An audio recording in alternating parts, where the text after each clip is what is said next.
Hier, ek wil amper sê stop die horlosie, soos, dan was ons so reeks so hele paar jaar gelede, toe ek nog 'n kind was, ek dink sy naam was Skattejag geweest, en dan was daar 'n man met die naam Scott, wat 'n interessante naam, Scott, okay, en dan moes hy nou so gaan leidrade soek, en dan was daar so spannetjie gewees, en dan moes hulle hierdie raaisels ontsyfer, en dan moes hulle sê, okay, nee, Scott, jy moet nou so intoe gaan, en dan gaan hy na daai plek toe, maar dan moes hulle binne 'n sekere tyd doen, en voordat daai horlosie uitgeloop het, en as hulle dit betyds doen, en hy by die regte plek, onthou hy het selfs uit helikopters uitgeklim, en joh, dit was woes. Maar dan as hy daar gekom het, en hy was by die regte plek, en hy gesê, stop die horlosie. So, ek kan ook vanoggend sê, ek is hier, so stop die horlosie, en as jy hier is, dan wil ek vir jou ook sê, welkom, ons stop die horlosie, net vir so minuut, 2, 3, waar ons vanoggend dan nou so gaan saam wees, rondom die woord van die Here, en ek glo regtig, die Here het vir ons weer eens 'n boodskap uit sy woord uit sy hart uit, om vir jou en vir my, net weer eens te kan kom krag gee en te kan bemoedig, vir al die tyd van die jaar. En so sommer hartlike goeiemôre ook aan almal wat saam met ons kyk, daar by die huis of by die werk, waar jy ook al is, selfs in ander stede, 'n hartlike goeiemôre. En ons gaan vanoggend, die van julle wat julle Bybel hier het, ek hoop dit is almal van julle, as jy hom nie so in 'n geskrewe vorm het nie, hooplik het jy hom iewers op jou selfoon, een of ander app, of die mooi woord is 'n toepassing, en ons gaan dan blaai na Romeine hoofstuk 5, dit is in my 83 vertaling, hier op bladsy 203, Romeine hoofstuk 5, op bladsy 203. Ons gaan daar so 1 of 2 verse saam lees, so jy kan gerus net daar so oophou, 'n boekmerkie daar insit, of hoe ook al jy wil maak. Ons gaan daar lees uit Romeine hoofstuk 5. Nou, die van julle wat miskien sal onthou, ek bedoel, ja, daar statistieke al daaroor geskrywe, baie statistieke van hoe lank onthou iemand wat 'n preek hoor, hoe lank onthou jy daai preek? En ek dink hulle het gesê nogal, as jy nou 'n preek onthou, sê nou maar jy was nou die Sondag in die kerk, en jy onthou hom nog die Maandagoggend, dan is jy nogal baie uitsonderlik. En dis nie baie goeie bemoedigende nuus vir die mense wat hier voor staan nie, om te weet, maar hoe dit ook al sy, ek glo die Here wil vanoggend vir ons hierdie gedeelte kom gee, as jy enigstens kan onthou, dan is jy baie oulik, wat verlede Sondag, waar ons gelees het, en waarby ons stil gestaan het, en dalk selfs nog die Sondag voor dit, as jy dalk miskien iets daarvan kan onthou, dan sal jy weet dat ons nou besig is om, ek glo wat die Here dit vir my persoonlik ook op my hart kom deel, maar dan ook met elkeen van ons wat vanoggend hier is en wat luister, kyk aanlyn wil kom deel, is gereedskap. Nee, dit is actually tools, soos hulle in Engels sê. Gereedskap om hierdie tyd van die jaar, baie mense praat van, ek weet nie presies wanneer dit veronderstel is om nou amptelik aan te breek nie, maar baie mense praat van hierdie tyd van die jaar wat oploop tot omtrent nuwe jaar, as die crazy season of die silly season, en dis nie verniet dat dit weet baie mense daarvan so praat nie, want dis daai tyd van die jaar wat daar net nog klomp dinge is wat gebeur of moet gebeur, Kersfees, om nie eers van te praat nie, ons weet alles wat daarmee saamgaan, ek wil nie daarby stil staan nie. Ons kinders, baie is besig nou nog met eksamen, ek weet ons matrieks is definitief, nog baie van hulle, meeste van hulle dink ek is aan die gang, ek dink hoeka, hulle skryf môre hulle tweede wiskunde vraestel, as ek dit nou reg onthou, ek praat onder korreksie, so ja, klomp goed wat nog gedoen moet word, en 'n mens se krag fisies en emosioneel, soos ons verlede Sondag ook gesê het vir mekaar, en soos ek dink jy sal vanoggend kan saam met my stem, is nie altyd so baie nie, nê, vir dit wat 'n mens nog moet hanteer nie. En dan soos ek sê, die emosionele of die geestelike sy kom dan by, en dan kan 'n mens nogal begin regtig waar 'n bietjie moedeloos raak of uitgeput raak of net, jy weet, ja, so dis nie verniet dat daar ekskuus tog ook in hierdie tyd van die jaar en dan nou veral Kersfees en 'n bietjie verder aan dat daar hoë selfmoordsyfers is nie in baie hoë syfers van mense wat dan veral met depressie sukkel nie. Dis nie verniet so nie, nê. So om vir jou vanoggend net weer eens iets in die hand te kom gee om deur hierdie res van hierdie jaar te kan sterk bly en te kan sterk staan. Ons het verlede Sondag vir Elnay hier voor gehad. Sy het vir ons so mooi vertel van hoe die Here deur sy krag in haar gewerk het en nog steeds besig is om te werk. En so glo ek wat die Here vanoggend vir jou en vir my verder kom help om te verstaan, wat beteken dit? Dat deur sy krag ek kan uithou en aanhou.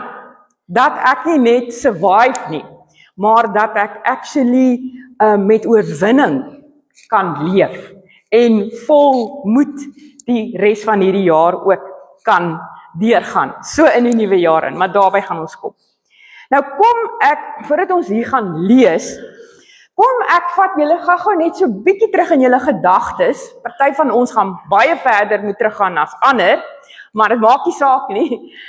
Na so 'n storieetjie. Nou, dis mos nou lekker om storieetjies te hoor, veral as iemand dit vir jou vertel as jy klein is, of as iemand dit vir jou lees.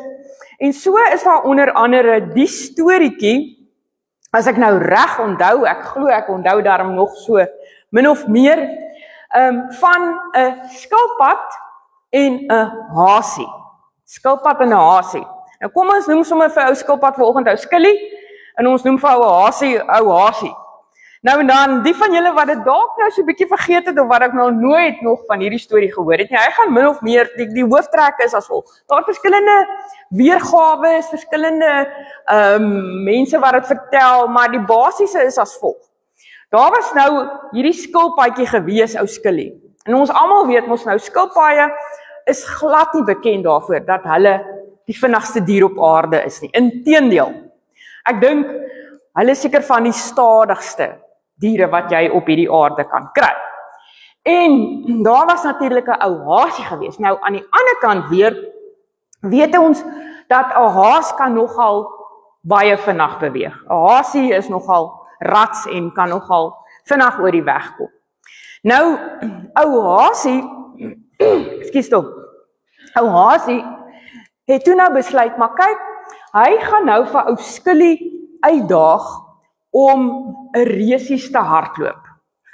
En mens kan nou myself dink, kyk hierdie hasie, hy moes seker al weet in sy kop gedink het, oh come on, please, really? Maar jy weet, soos in, kom ons maak ou arme ou Skilly vandag 'n bietjie belaglik. Jy weet, kom ons wys vir hom hoe word dit gedoen. So ou arme ou Skilly het toe nou natuurlik ja gesê, anders was daar nie 'n storie nie. En hy sê toe nou, ja, nee, dis reg, ons twee gaan hierdie wedloop hardloop, of loop, seker maar, die arme skilpad, en dan kyk ons wie's eerste oor die wenstreep. Nou so gesê, so gemaak, en hulle twee is toe nou daar by die wegspringplek, en nou hasie is toe nou kamestig so gaaf, dat hy nou self vir ou Skilly 'n bietjie tyd gee om voor hom 'n bietjie weg te spring, dat hy dan nou so 'n bietjie van 'n voorsprong kan kry.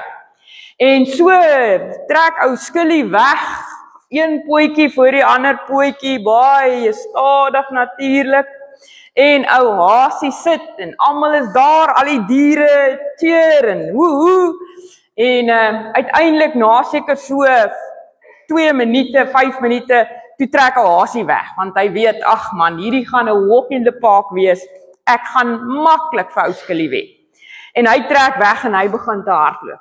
En hierso so 'n paar sekondes later is hy daar verby ou Skilly, en waai vir hom so, ou Skilly stap maar net al stadig, pootjie vir pootjie.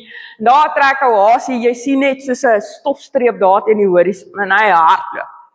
Ja, en toe ou Hasie mos nou natuurlik so eentjie van die myl van die eindstreep af is. Toe dog hy, ja, mense, kyk, ou Skilly gaan seker nou nog ten minste 2 ure vat voordat hy hier uitkom, as dit so kort is. So, daar's baie tyd vir hom. En hy besluit, kyk, hy gaan nou so ou bietjie ruskansie vat, hy gaan so bietjie daar onder 'n skadieboom in die koelte bietjie gaan sit, sy oë toemaak, en dit doen hy toe nou. Sit daar so onder 'n lekker koelteboom, hy weet, die eindstreep is nie meer ver nie, so hy weet, hy sal alles lekker reg kry, en net betyds dan sal hy daar oor die wenstreep gaan. Trek sy hoed oor sy oë, raak lekker aan die slaap. Man, en so slaap ou Hasie toe nou al te lekker daar in die skaduwee van hierdie groot boom. En toe hy weer wakker word, of actually word hy wakker gemaak deur hierdie geluid van stemme, wat dis diere natuurlik wat juig en hande of pote klap en woehoe en ja, go.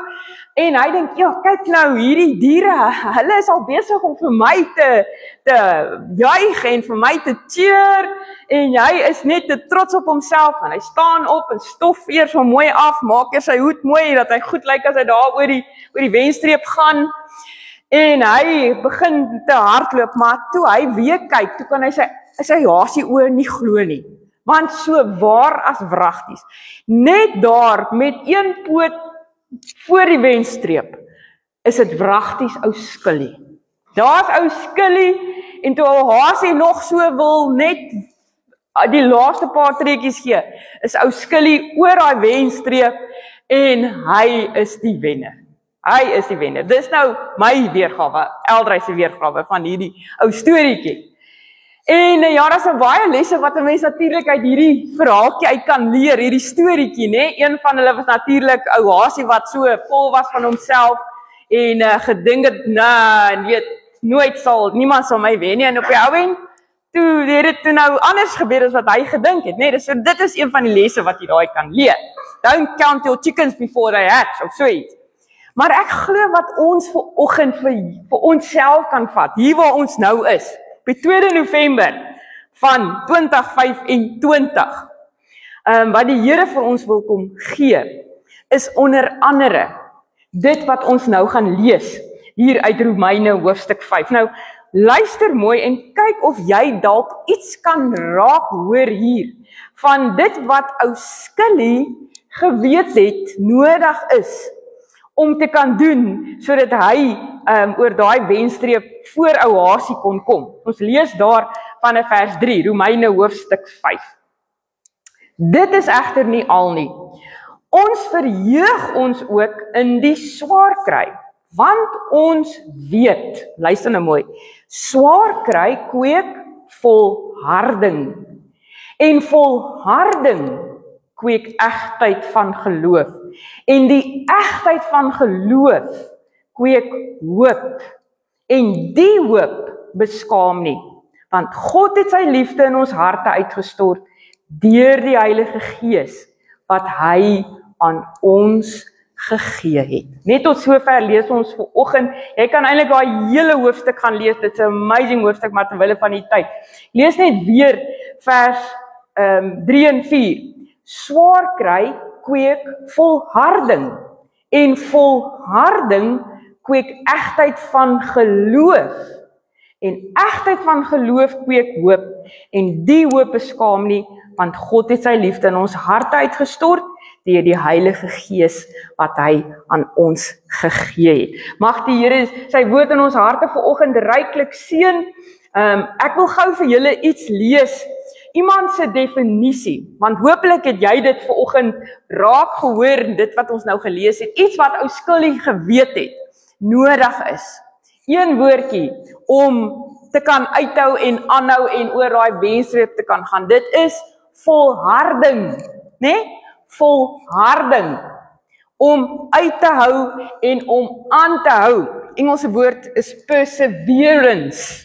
Was mos so 'n woongebied hierso, nê, in die baai ook. Nou het ek aan dink, perseverance. Wonder waar kom daai naam vandaan? Iemand het geperseveer daar.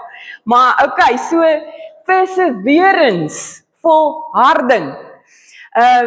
Toe ek op laerskool was, daar in Oos-London, was ek in 'n skool met die naam Laerskool Voorpos. Weet, hier's een of twee mense wat vir my al gesê het, ek was ek in daai laerskool, yes. En ons lese, nê, ons badge wat ons gehad het gesê, ons lese was, ek dink is nog steeds, ja, is vandag nog steeds, ek volg hulle op Facebook, daai skooltjie bestaan nog steeds, amazing. Maar anyway, die lese was volhard, nê? So, dit het my net weer bygeval, by my opgekom toe ek nou besig is volhard. Ek en jy het nodig om te volhard. Nou, iemand skryf oor volharding, wat dit beteken in die Bybel? Volharding in die Bybel is om stewig en voortdurend aan jou geloof en jou doelwitte vas te hou, selfs te midde van beproewinge, van teëspoed en van verleidings. Dis nie bloot om swaar kry te verdra nie, maar om dit met standvastigheid, met hoop en 'n regte gesindheid te doen. Dis wat volharding is, onder andere word hier gesê. Dit is om stewig en voortdurend aan jou geloof en jou doelwitte vas te hou, selfs te midde van beproewinge, teëspoed en verleidings.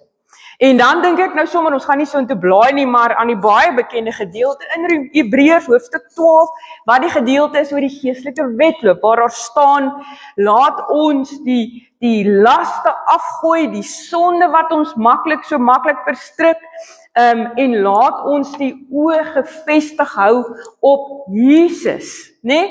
Terwyl ons hierdie geestelike wedloop hardloop. Elkeen van ons is besig met 'n geestelike wedloop op hierdie aarde, of jy dit nou wil weet of nie, ons is in daai wedloop. Jy's besig, solank as wat jy nog kan asemhaal, is jy in daai wedloop. En ons moet kan klaarmaak. Ons moet oor daai wenstreep kan gaan. Ek sien dit altyd so in my geestesoë, wanneer iemand te sterwe kom, 'n kind van die Here, en ek glo en ek weet, dit sal ek ook wees, dan gaan dit wees soos iemand wat oor 'n atleet wat oor daai wenstreep kom, hardloop, en ek sien in my geestesoë, hoe is al daai ander gelowiges wat Hebreërs 11 van praat, wat voor my ook in Jesus bly glo en volhard het, en hulle staan daar en hulle cheer en hulle juig en hulle sê mooi so, en dan is Jesus daar en ek sien net myself ook in sy arms in hardloop, net so amper soos hy kleintjies wat as hulle hier so baie klein is en hulle hardloop en dan staan mamma en pappa gewoonlik daar of ouma, oupa aan die einde, daar by die wenstreep, en dan hardloop daai kleintjies en dan staan mamma of pappa of ouma en dan hardloop hulle so in hulle arms en yes, en ek sien so iets in my geestesoog, dat Jesus daar gaan staan en my net so in sy arms toevou en sê, yes, jy het dit gedoen, welkom tuis, mooi so, nee. So dit is wat God vir elkeen van ons wil hê, dat ons kan so uithou en aanhou, dat ons sal bly volhard, ten spyte van swaar kry, dat ons geloof sal bly behou, dat ons sal bly vashou aan ons geloof. En soos wat ons dan vanoggend dan nou gehoor het, hierso in Romeine 5 waar ons gesê word, swaar kry, kweek volharding. Ek bedoel, ek dink nou net vir jouself 'n oomblik in. Ek bedoel, die lewe is, daar is swaar kry op hierdie aarde. Ons gaan nie daarby wegkom nie, ons gaan nie by dit verbykom nie. Swaar kry is deel van hierdie sonde, van die sonde in hierdie wêreld. Romeine 8 sê dit vir ons. So, terwyl 'n mens dan nou swaar kry, wat dit ook al mag wees, een of ander tyd, why waste a good moment? Met ander woorde, as jy swaar kry, hoekom dit mors deur moed op te gee, deur hoop op te gee, deur te twyfel? Hoekom nie eerder doen dit wat ons hier hoor in Romeine hoofstuk 5, waar ons hoor, dis veronderstel om iets te doen in 'n kind van God se lewe. Swaar kry is veronderstel om ons te help om te bly volhard. En as ons dan gaan bly volhard, dan gebeur iets nog meer wonderliks. Lees ons daar in Romeine 5. Ons geloof word gesuiwer, word eg. Daai beeld van goud wat gelouter word, al die onsuiverhede wat uit goud uit of silwer, enige goeie metaal uit gehaal word. Hoe word dit uitgehaal? Hoe word die onsuiverhede uit goud uitgehaal? Deur vuur. Jakobus, daai eerste hoofstuk praat daarvan, hè? Deur 'n baie hoë temperatuur, daai goud of wat dit ook al is, word in vuur ingedruk. En die vuur brand al die onsuiverhede, die vuil goed word weggebrand, silwer ook so, totdat net die suiwer metaal, die suiwer kosbare goud of silwer oorbly. En dis daai proses dis wat swaar kry veronderstel is om te doen en volharding veronderstel is om te doen in my as kind van God se lewe. Dis veronderstel om my geloof al hoe meer eg te maak. Meer en meer soos Jesus. En dan hoor ons hierdie amazing woorde verder aan in hierdie gedeelte wat sê, egtheid van geloof kweek hoop. Hoop. En die hoop beskaam nie. Iemand wat waarlik 'n pad saam met die Here stap, iemand wat jy kan sien, daai persoon het die Here lief, daai persoon is iemand wat naby aan God leef, het ware hoop in hulle harte. En 9 uit die 10, ek wil amper sê, ek raai sommer 10 uit 10 keer. So iemand wat regtig pad saam met die Here stap, wat jy kan sien, hulle het 'n verhouding, 'n lewende verhouding met die Here, is al deur diep waters in hulle lewens. Soos baie ander mense. Maar daai persoon, en hopelik sit vandag ook jy en ek, 'n keuse gemaak en gesê, swaar kry, daaraan kan ek nie altyd soveel doen nie. Maar aan wat ek doen in daai swaar kry, daaraan kan ek iets doen. Naamlik om te kies dat ek gaan volhard, sodat as ek volhard, soos wat ou Skilly gedoen het, nê? En op by ou en toe eerste oor die wenstreep is, as ek volhard, dan gaan Jesus al hoe meer in my sigbaar kan word. Dan gaan my geloof 'n egtheid hê, 'n betroubaarheid. Mense gaan sê, jy's daai persoon of daai man of vrou of jong ou of tiener of jong meisie, hulle is real. Hulle praat nie net nie, hulle walk the talk. Ek kan sien hulle het 'n egtheid van geloof in hulle. En dan lei dit tot ware hoop. Ware hoop. Romeine 15 sê, Jesus Christus is die bron van alle hoop. Dit met ander woorde, dis iemand wat weet my hoop kom nie van my omstandighede af nie, kom nie van mense af nie, dit kom nie van hoe goed of hoe sleg dit met my gaan, of hoe mooi of hoe minder mooi ek is, of hoe ryk of hoe arm of wat ook al ek is nie, maar my hoop kom van Jesus, Jesus Christus, die een wat die ware hoop is. En dan hoor ons wat dan verder gebeur, want die hoop beskaam nie, want God het sy liefde in ons harte uitgestort deur die Heilige Gees wat hy aan ons gegee het. Met ander woorde, as ek vandag hierso kan sit en sê ek is kind van God, ek is Jesus Christus se disipel, ek volg hom, ek weet Jesus leef in my hart, dan kan ek vandag weet die Heilige Gees leef ook in my hart. En omdat die Heilige Gees in my hart is, sal God se hoop my nooit beskaam nie. Met ander woorde, die Here sal my nooit teleurstel nie. Hy sal my nooit in die steek laat nie. Hy sal my nooit alleen laat nie. Want God se liefde is in my hart deur sy Gees wat in my woon. Nou ja, dis 'n hele mond vol. Dis 'n hele mond vol, maar so in ander woorde, die Here vra vanoggend van jou en van my om te volhard.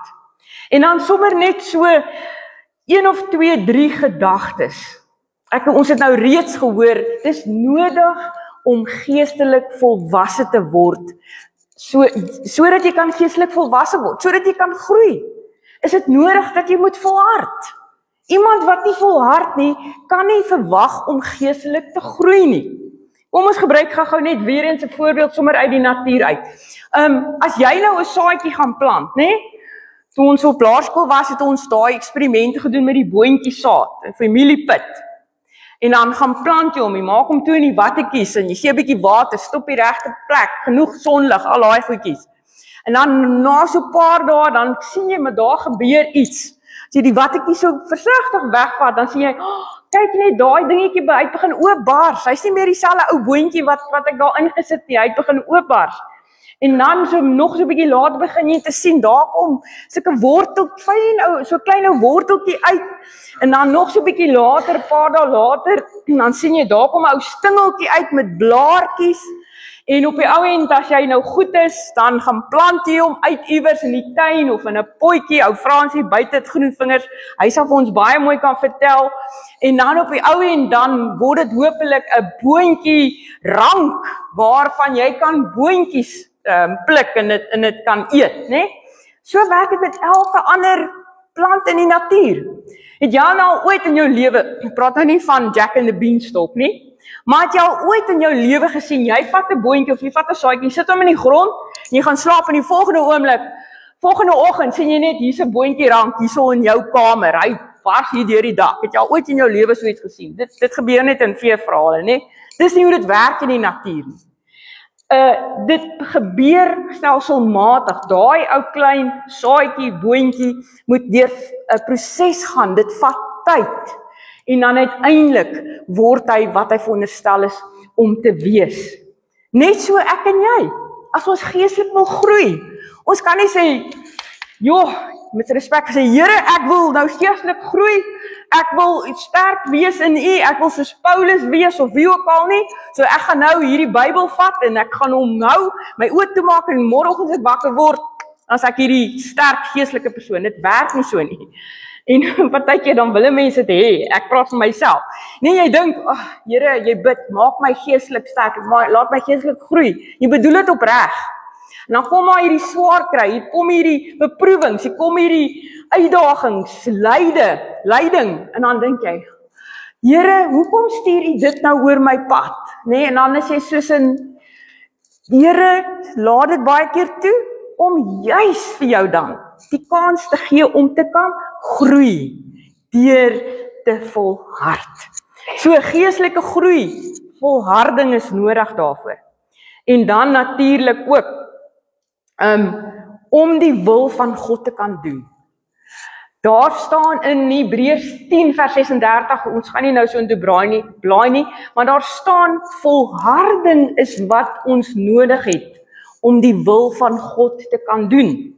Dis nog iets wat ons baie keer bid, wat ons behoort te bid, as ek ernstig is oor die Here, om te sê, Here, laat U wil geskied, ons bid dit in ons Vader, laat U wil geskied in die hemel, net so ook op die aarde.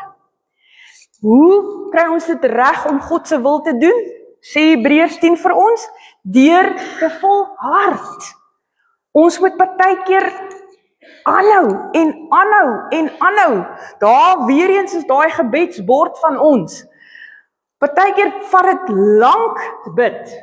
Partykeer vat dit maande, partykeer vat dit jare se bid. Sodat God se wil kan geskied. Dalk in ons eie lewe, dalk in iemand anders se lewe vir wie ons bid. Maar volharding is wat ons nodig het. En dan wil ek gou klaar maak.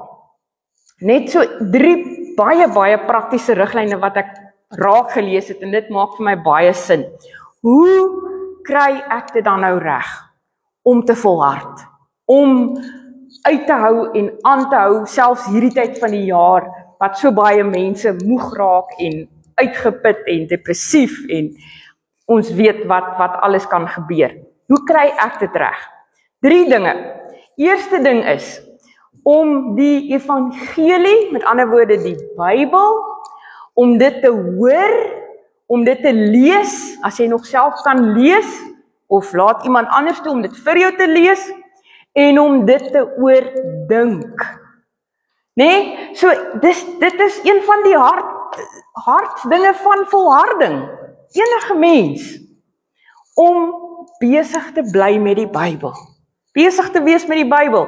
En ek wil vir julle wat vanoggend hier is, ek weet daar is mense wat nie hier kan wees vanoggend nie, Tannie Ronel, daar lê sy in die hospitaal, maar ek weet, en sy kan nie meer kerk toe kom nie, as gevolg van haar omstandighede, haar siektetoestand, maar elke liewe oggend, voordat sy in die hospitaal opgeneem is en haar selfoontjie nou nie by haar kon wees, die sit hom nou weer terug, maar elke liewe oggend, Sondagoggend, en ek seker sy gaan nie kwaad wees as ek haar nou op die naam neem, want dit is my so inspirasie. Elke Sondagoggend, na hierdie boodskap hier op die WhatsApp groepie uitgegaan het, elke Sondagoggend, kan ek maar weet, kan ek op my selfoon kyk, partykeer dadelik, partykeer 'n rukkie later. Dan stuur sy 'n boodskap en sê sy dankie vir die mooi, sy sê 'n diens, dankie vir die mooi diens. Dit is volharding. Dit is om besig te bly met God se woord. En ek het nog nie so gekyk nie, maar ek is seker ek het al klaar weer 'n WhatsAppie van haar gesien vanoggend, want sy het haar foon terug. Sy is nog in die hospitaal, maar sy het haar foon terug en ek is seker sy het weer geluister na die WhatsApp van vanoggend se boodskap. Dis volharding. 'n Vrou wat siek is, wat nie eens meer kan uit die huis uit beweeg nie. Inspireer my, inspireer mense, kind van God, wat volhard. So bly besig met God se woord. En dan tweedens, hou vas aan dit wat goed is. In Filippense 4 lees ons daar verder nog dit, na daai mooi gedeelte in vers 6 en 7 wat sê, moet oor niks bekommerd wees nie, maar maak in alles julle gebed, julle begeertes deur gebed en smeking en danksegging aan God bekend, en dan die vrede van God wat oor ons die wag sal hou. En dan staan daar verder dan nog dit, vestig julle gedagtes op dit wat die dinge wat daar bo in die hemel is, op alles wat reg is, alles wat mooi is, alles wat waar is. Met ander woorde, fokus op dit wat mooi is, dit wat goed is in die lewe. Daar is soveel sleg, daar is soveel hartseer, daar is soveel stikkend. Maak sosiale media oop en dit kom na jou kant toe, dit reën op jou neer as dit ware. Jy hoef nie te gaan soek nie, dit kom amper van self na jou toe. Al die sleg. Maar God roep jou en my as kind van God om tussen al hierdie sleg. Ek sê nie ons moet ons oë toemaak en maak of dit bestaan nie. Dis nie wat God wil hê nie. Om te sê ek sien die sleg, ek sien die hartseer, ek sien die stikkend, ek voel dit dalk in my eie lewe, maar ek kies om te fokus op dit wat nog goed is. Op mense wat nog omgee, op mense wat nog 'n verskil maak in ander mense se lewens. Ek kies om nog die goeie raak te sien. Ek kies om te fokus op dit wat God besig is om nog steeds te doen. Fokus op dit wat goed is. En dan laastens, en seker die wonderlikste, ons het iemand wat vir ons die voorbeeld gestel het. Iemand wat deur die moeilikste, die swaarste kon gaan, wat enige mens op hierdie aarde seker kan deurgaan, naamlik Jesus. Jesus Christus, Seun van God, aarde toe gekom. Filippense 2 sê hy was in die gestalte van 'n slaaf. Hy wat die hemelse koning is, wat mens kan nie twee nie met mekaar, jy kan nie jouself indink wat Jesus moes kos. Ons sê dit so maklik, Jesus het aarde toe gekom, ons Kersdiens is om die draai, ons gaan dit weer vier, dat Jesus gebore is in die stal van Bethlehem. Maar ons kan onsself nie indink, wat het hom moes kos, hy wat God is, wat miljoene engele net so, dan doen hulle wat hy sê, aan wie al die mag in die hemel en op die aarde gegee is, wat sê, ek gaan 'n babietjie word, 'n pappebabietjie, en om alles te kroon na 33 jaar min of meer, gaan ek toelaat, dat mense my bespot, my bespoeg, my in die gesig slaan, my doringkroon my kop druk, my absoluut belaglik maak, my uittart, en dan hy kruis gaan hang. dis volharding. Dis volharding, dis liefde. Daai voorbeeld van Jesus. En as Jesus dit vir jou en vir my gedoen het, wie is ek en jy om terug te deins te sê, nee, dankie, sorry, dis nie vir my nie. Jesus het vir jou en vir my die voorbeeld gestel, deur te volhard, soos ons in Hebreërs 12, daai eerste, tweede, derde vers hoor. Terwille van die vooruitsig wat vir hom was, die wonderlike, die troon wat vir hom in die vooruitsig was, lees ons daar, het hy die vyandskap verduur. Hy het uitgesien na sy Vaderhuis, na sy hemelse troon waar hy weer gaan wees. Mag ek en jy hier op aarde uithou en aanhou en met hierdie vooruitsig. Ons het 'n hemelse Vaderhuis wat wag vir ons. Daai feestafel is gereed, ons plek is reg. Al wat die Here vra is dat ons net sal volhard. En die beste nuus van alles is, ons is nie alleen nie. Ons hoef dit nie op ons eie te probeer doen nie. God is met ons, hy is by ons, hy gee vir ons die krag. Ons het dit gehoor verlede Sondag, wanneer ek swak is, dan is God sterk, dan werk sy krag kragtig deur my. Daardie opstanningskrag van Jesus. Amen. Hemelse Vader, so baie dankie dat ons net vanoggend weer so kon bemoedig word uit u woord uit. Ja Here, dis nie altyd maklik om uit te hou en aan te hou. Wanneer 'n mens veral moeg raak of pyn moet verduur of swaar kry nie, of dalk iemand anders wat naby aan jou is moet sien swaar kry, of rondom 'n mens kyk in die wêreld waarin ons leef, soveel hartseer, soveel swaar kry sien. Here, dan is dit makliker om eerder net moed op te gee, net handdoek in te gooi en te sê, ek het nie meer lus nie. Maar Here, dis nie wat u vanoggend van my vra as ek die kind is nie. Want Jesus, u het daardie swaar kry, daardie vernedering verduur, sê Hebreërs 12 vir ons. Want u het geweet wat wag vir u. Die oorwinning oor die dood, die opstanding en daardie tuis wees en terugwees in die hemelse Vaderhuis, daardie sit aan die regterhand van God die Vader, soos Romeine 8 vir ons so mooi sê. Help ons vandag opnuut, Here, veral ook in hierdie laaste deel van 2025, met al die uitdagings wat deel is ook maar van hierdie tyd van die jaar, om aan te hou en uit te hou, Here, om te bly volhard. En dankie dat ons weet, u gee vir ons daar die krag. Ons het dit reeds gehoor die afgelope paar Sondae. Ons hoef dit nie eers uit ons eie uit te probeer doen nie. Ons hoef net naby aan u te bly. Ons hoef net u woord teen ons harte te druk en dit te lees, daarmee besig te wees. En ons oë te vestig op u en op dit wat mooi is en wat goed is en daarvoor vir u dankie te sê. Ja, Here, bo alles, dankie dat ons op u kan fokus, ons oë op u gefestig hou. Want dan sê Hebreërs 12 vir ons, sal ons nie geestelik moeg word en uitsak nie. Dankie vir daardie belofte. In u naam bid ons dit. Amen. Ons gaan nou sluit